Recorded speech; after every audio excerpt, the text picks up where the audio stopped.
Sansha Dam stores 181 meters high, 1,355 meters wide, and 390.3 billion cubic meters of water. Please note that the simulator in the video is just a prediction. After collapse, it forms a huge stream of water at a height of 100 meters and hits the downstream, which becomes a stream of water reaching 100 kilometers per hour because the waterways cannot be dispersed by narrow canyons.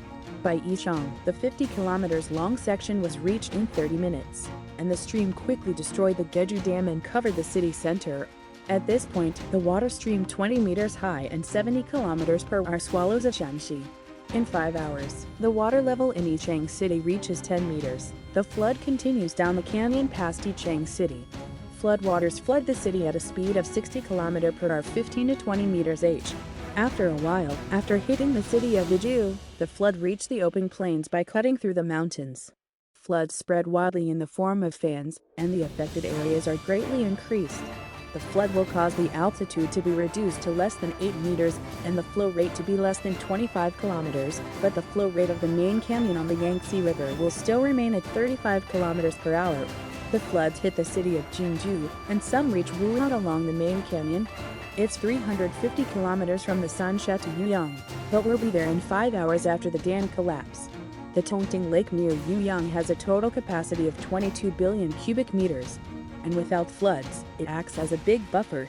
Yuyang City is filled up to 5 meters with water and does not submerge for a long time due to the buffering effect of the Tongting Lake.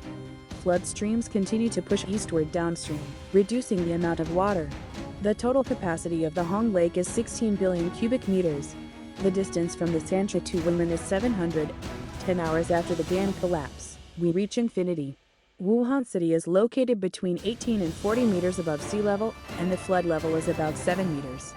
The center of Wuhan will not suffer much damage, and the depth of the water is 5 meters. However, the flood passes through Wuhan and the waterway narrows, making it slow, and the flood of Wuhan City does not fall out easily. Topping Mountain and Li Mountain in the front form a narrow waterway that collects streams of water and rises to 6 to 8 meters. The flood will pass through a narrow waterway and rise in altitude and velocity. The distance from the Sansha to the Ural is 1,000 kilometers, and the stream reaches 15 hours after the collapse of the Sansha Dam. Zhejiang City has a lot of lakes, but it has a mountain-backed pylons, so the water in the center of Ural City is filled up to 7 meters, and does not drain easily. The Proyum Lake has a total capacity of 30 billion cubic meters and can usually store some rainwater. The flood reaches a large area and penetrates into each lake, but the distance from the Sansha to Nanjing is 1,500 kilometers. Flood will be there in 24 hours after the collapse. When the flood reaches the southern part of the country, the stream will weaken without much damage, but in the event of a major flood, the safety of the southern part of the China is not guaranteed. This video shows the potential flood-prone cities along the Yangtze River, based on the assumption that each flood is somewhat full before the rainy season. The flood damage in the Yangtze River basin alone is estimated at 71.85 million.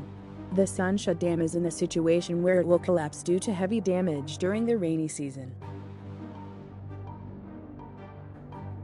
If you'd like this video, please push like and subscription.